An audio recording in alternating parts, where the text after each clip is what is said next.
Hey, I'm Sophia. Before we start, go grab a snack and get comfortable for a bit. These stories take their time, and they are told the way I'd tell a friend late at night. I really hope you enjoy them. This story has one update on it and my own opinion at the end. Comment and tell me if you agree. Let's begin. My sister tried to embarrass me at my wedding, so I invited her ex and made it epic. The champagne flute was sweating in my palm, and my veil kept snagging on the tiny pearl buttons down the back of my dress as I leaned toward the DJ booth, whispering, "If she takes the mic and starts telling stories, cut it. Just cut it." The music from the speakers vibrated through the soles of my shoes. Behind me, the reception room was glowing warm. String lights, clinking cutlery, my husband Sam laughing at something his best man said, like a movie where everything is supposed to be perfect. Except my sister Layla was already standing near the head table with that smile she uses when she's about to joke, holding her phone like a prop, scanning the room as if she owned it. She caught my eye and lifted her glass in a tiny toast toward me, sweet on the outside, sharp underneath. My stomach dropped so hard I tasted bile. I could feel the thin strip of shapewear cutting into my ribs every time I tried to take a full breath. The photographer called for another photo near the cake. People shuffled, chairs scraped. Layla stepped closer to the microphone stand as if she'd rehearsed the exact stride. I heard my maid of honor, Dina, hiss under her breath, "Oh my God, she's really doing it." And then I saw him, tall, dark suit, slightly awkward posture like he wasn't sure where to put his hands. Walking in through the side doors with a small gift bag, eyes scanning until they landed on me. He gave me a quick, polite nod. Layla's ex, the one person she'd sworn would never be allowed near her again. My heart hammered so hard it hurt, not because I wanted drama, because I wanted my wedding back. It was a Wednesday in late October when Sam and I got married, and the story really starts months earlier, when I learned the hard way that it's my sister doesn't automatically mean she wants me happy. Layla is 2 years older than me and has always been the loudest person in any room. When we were kids, she was the golden one, pretty, social, effortlessly confident in a way that made adults lean in and listen. I was the quiet one who got praised for being easy. Layla didn't have to ask for attention. It was handed to her like a tray. I learned to earn mine by being useful. In our family, that turned into a system. Layla got celebrated for existing. I got thanked for helping. I didn't realize how deeply that pattern was set until I got engaged, and suddenly every milestone felt like an opportunity for Layla to test whether the spotlight still belonged to her. If I posted engagement photos, she posted a glow-up selfie the same day. If I mentioned wedding planning, she had an emergency crisis that required everyone's focus. She'd call it coincidence with a laugh, like I was silly for noticing. The first time I truly worried she'd try something at my wedding was my bridal shower. Dina had rented a small private room at a cafe, nothing huge, just pastel cupcakes and a few games. Layla came late, loud, and immediately announced, "Okay, everyone, I have a surprise," and pulled out a little gift bag that was wrapped beautifully, so beautifully I knew it was for the performance. Inside was lingerie. In front of my aunties. In front of my grandmother. Layla held it up and said, "You're welcome, Sam," like she was hosting a comedy show. My face went hot, the room went awkward, and then she looked at me with that innocent expression like, "What? It's funny." Dina changed the subject and later asked me quietly if Layla was always like that. I said, "She means well," because that's what I've always said. But I went home that night and couldn't stop thinking about how carefully she'd chosen something guaranteed to make me uncomfortable in public. 2 weeks after that, I accidentally saw a group chat I wasn't meant to see. Layla had asked Dina to help with a special toast, and Dina, bless her, screenshotted it and sent it to me with a message that just said, "I'm so sorry." Layla's plan was right there in black and white. She wanted to do a speech that included the funny childhood stuff, and she attached photos, me with a bowl cut crying at a school concert, me in braces mid-sneeze, me in a swimsuit at age 10. Dina wrote back, "Maybe keep it nice?" Layla replied, "It's my job to keep her humble." That line hit me in the chest like a shove. Not, "I want to celebrate her." Not I'm proud. Humble. Like my wedding was a correction. I confronted Layla the next day. I try to do it calmly like adults. I said, I'd love a toast, but please don't include embarrassing stories or photos. She widened her eyes and went, "Oh my God, are you insecure?" Then she laughed like I was ridiculous. Relax. Everyone loves me. It'll be cute. When I insisted, her smile got tight.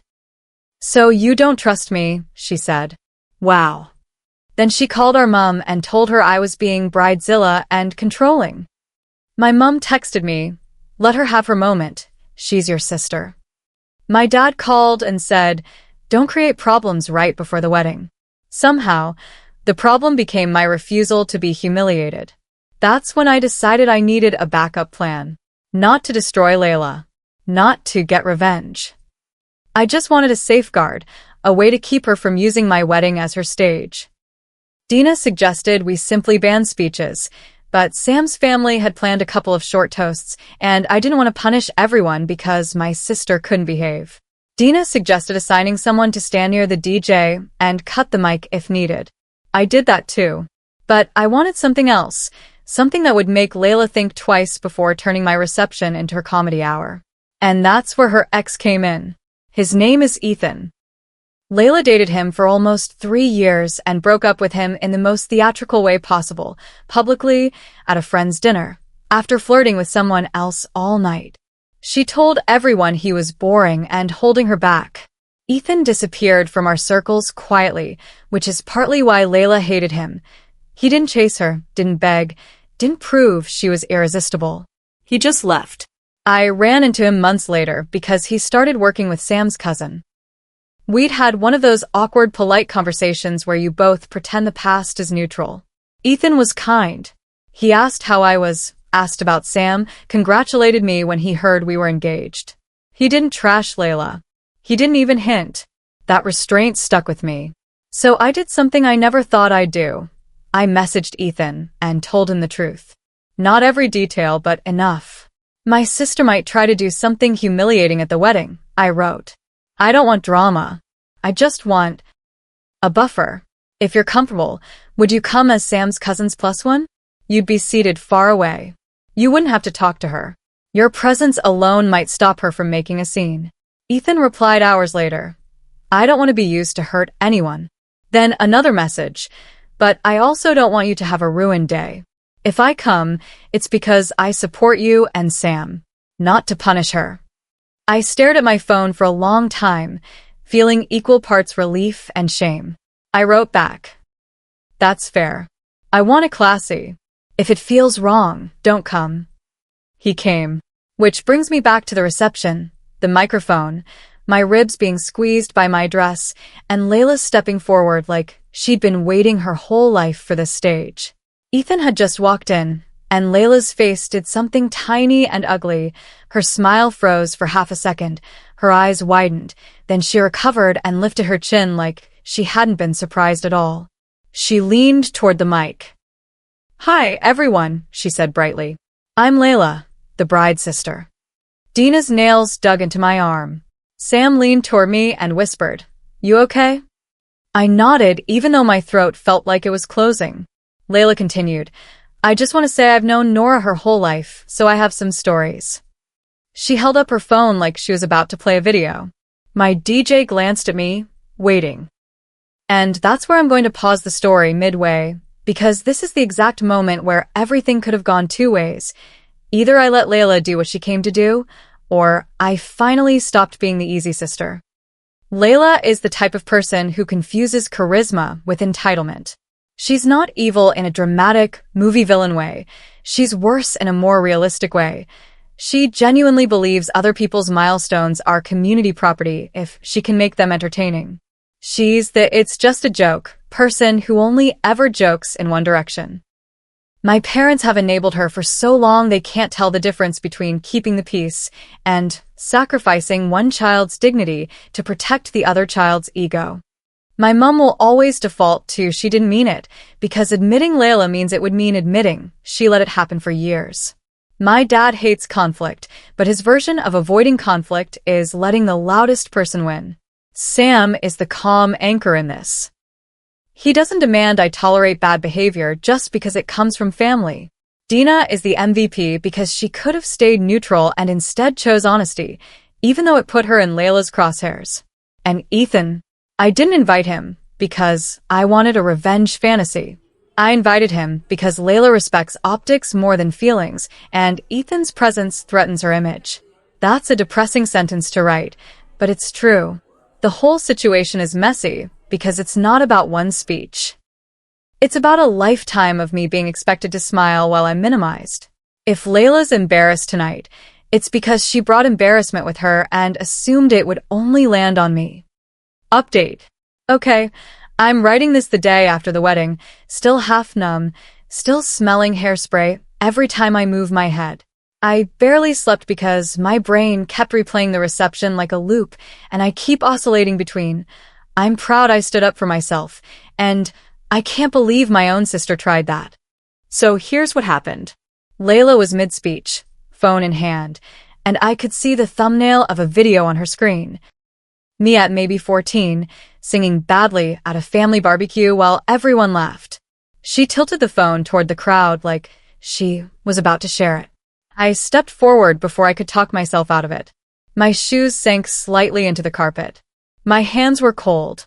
I reached the DJ booth and made the smallest cutting motion with my fingers.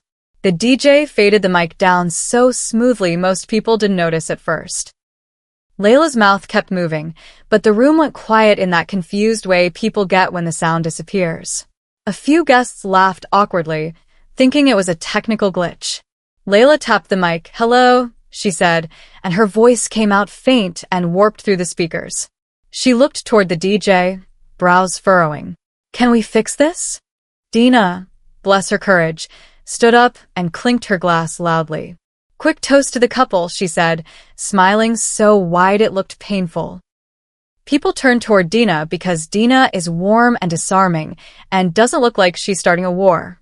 "Nora and Sam," she continued, "I've watched you build this steady, kind love. You deserve every good thing." Everyone clapped because Dina gave them something safe to clap for. Layla's face tightened. She tried to laugh it off. She leaned toward the mic again and said, "Okay, sure, but I still have." The DJ didn't bring the volume back up. Layla's eyes flashed toward me. I was standing near the booth, pretending to adjust my dress, but my gaze held hers. I didn't glare. I didn't smirk. I just looked done. Layla set her phone down with a sharp movement, and, in a move so petty I almost respected the audacity, she grabbed a different microphone from the stand near the dance floor, one of those wireless ones used for announcements, because she thought she could outsmart the DJ. I swear my soul left my body for a second, but Sam had been watching too. He stepped forward calmly, put his hand lightly on the wireless mic, and said in a low voice only Layla could hear, "No." Layla's eyes widened like she couldn't believe he'd intervene. "Excuse me," she hissed. Sam smiled politely the way you smile at someone being rude in public. "We're not doing that tonight," he said, still calm, still soft. "We're celebrating." Layla tried to pull the mic away. Sam didn't yank it. He just held it, steady. That quiet refusal made her look childish, and I could see her register it. She released it with a little dramatic toss of her hair and said loudly, "Fine." Wow. Sensitive much. Then she pivoted, because if she couldn't embarrass me directly, she could create a different kind of chaos. She marched straight toward Ethan. I watched it unfold in slow motion, Layla cutting through tables, smile plastered on, eyes sharp. Ethan looked up as she approached, and his posture stiffened the way someone stiffens when they hear an old song they hate. He stood politely because that's the kind of person he is. Layla leaned in and said, loud enough for the people near them to hear, "What are you doing here?" Ethan's voice stayed even. Layla. "I'm here for Nora and Sam." Layla laughed, but it had no humor. "Of course you are," she said, and then, because she cannot help herself, she added, "Still obsessed, I see." Ethan didn't take the bait. He glanced toward me briefly, not in a help-me way, more like a check-in, and then said calmly, "I'm not here for you." That sentence landed like a slap. Layla's cheeks flushed. And then she did the thing I think she'd been saving as her nuclear option. She announced she had news. She clinked her glass and raised her voice. Since we're doing toasts now, she called out, I just want to say, everyone should celebrate, right? I'm engaged. The room made that collective gasp sound people make at weddings when they think they're witnessing something romantic. My mom's hand flew to her mouth. My dad sat up straighter. My aunt squealed. For a second, Layla basked in it like sunlight. Sam's best man whispered, Is this normal? Dina looked like she wanted to flip a table. Here's the twist. Layla wasn't engaged. I found that out because her best friend Tara, the same one who'd been uncomfortable about the embarrassing speech plan, looked absolutely horrified and whispered to Dina, She's lying.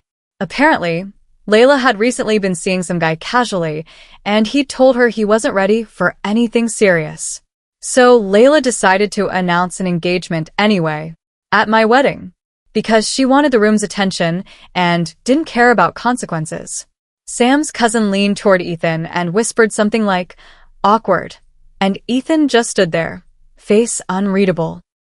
Layla lifted her hand dramatically, as if there was a ring to show. There wasn't. People started noticing. The gasps turned into confused murmurs. My mum stood up, half excited, half frantic. Where's the ring? She asked. Layla's smile wobbled. It's being resized, she said quickly. Tara actually stood up then, Tara, who is usually silent, and said, loud enough for several tables, Layla, stop. The room went so quiet I could hear the ice shifting in someone's glass. Layla snapped her head toward Tara. Don't ruin this, she hissed. Tara's voice shook, but she kept going. You told me yesterday you weren't engaged, she said. You said you were going to make tonight about you. Layla's face went white. My mother's expression collapsed like someone pulled a rug out from under her. My dad looked like he'd swallowed something sour. Layla opened her mouth, then closed it, then did what she always does when she's cornered. She turned it into an attack. She pointed at me and said, See? This is what Nora does. She turns everyone against me. I didn't move. I didn't raise my voice. I just said clearly, Layla, this is my wedding. Please stop. Something about the simplicity of that, no insults, no drama, made the room shift. People weren't confused anymore. They were watching. Layla looked around and realized she'd lost control of the narrative. She grabbed her clutch, eyes bright with angry tears, and stormed toward the exit. My mum started to follow, then hesitated, looking between me and Layla like she was being forced to choose for the first time. I expected my mum to chase Layla. She didn't. She walked toward me instead and said quietly, Are you okay? I nearly cried right there. Not because everything was fixed, because she'd finally asked. The rest of the night was surprisingly good. The tension faded once Layla was gone. Sam and I danced. Dina made sure I ate. People came up and said things like, You looked beautiful, and that was intense, but you handled it. Ethan stayed for about an hour after, kept a respectful distance, then came up to me and Sam when we had a moment. He handed us the small gift bag. Congratulations, he said simply. You deserved a peaceful day. Sam shook his hand and said, Thanks for being here. Ethan nodded once and left, and that was it. No dramatic showdown. Just a quiet presence that helped shift the power dynamic in the room. After the wedding, my phone blew up. Layla sent me a message at 2 a.m. You humiliated me. I'll never forgive you. My mom texted me separately. I'm sorry. We need to talk. My dad hasn't texted at all, which, honestly, is his version of processing. Tara texted Dina. I'm done with her. So yeah. That's the update. My sister tried to embarrass me, got blocked by a DJ, tried to hijack the night with a fake engagement, got called out by her own friend, and stormed out when she realized people weren't cheering. I didn't win. I just didn't lose myself. Now I'll finish this. The day after, my mum came over with a container of food, because that's how she shows love when words fail. She sat at my kitchen table, eyes puffy, and said, I didn't know she would do that. I didn't scream. I didn't lecture. I just said, Mom, she's always done that. You just didn't want to see it because it was easier. My mom's mouth trembled. I thought it was sisters teasing, she whispered. It wasn't teasing, I said gently. It was control. My dad called later. His voice was stiff. Your sister is very upset, he said. I replied, Dad, I was upset for years. He was quiet for a long time. Then he said grudgingly, she went too far. That was the closest thing to accountability I've ever heard from him about Layla. It wasn't satisfying, exactly, but it was something.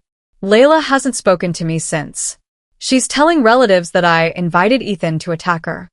Which is funny, because Ethan didn't attack anyone. He just existed in a room, and that was enough to crack her performance. Sam and I agreed on one rule going forward.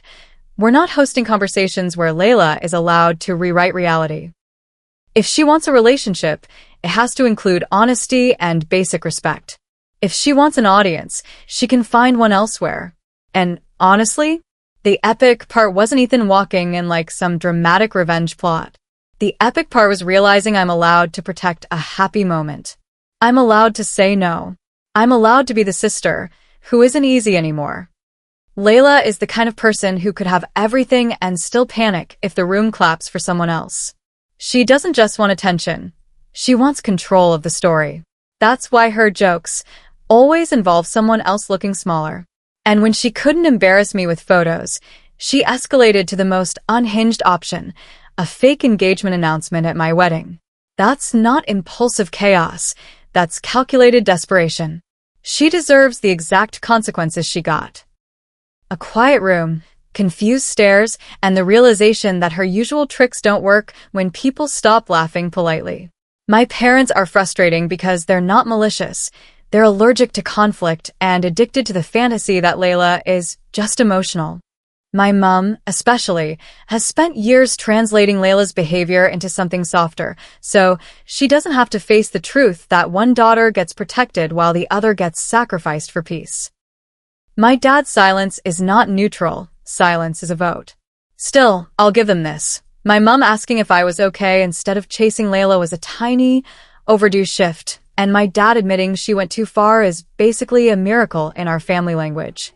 Dina is a legend. She didn't let loyalty turn into cowardice, and she backed me in a way that wasn't performative. It was practical, immediate, protective. Tara also deserves credit because calling out a friend like that is terrifying, and she did it anyway. Ethan is the funniest part of this whole thing because he didn't have to say a single cruel word. He didn't grandstand. He didn't put Layla in her place.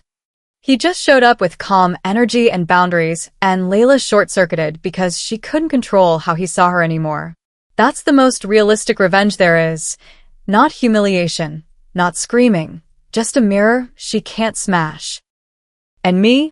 I'm proud I didn't turn my wedding into a battlefield. I didn't need to win. I needed to protect joy.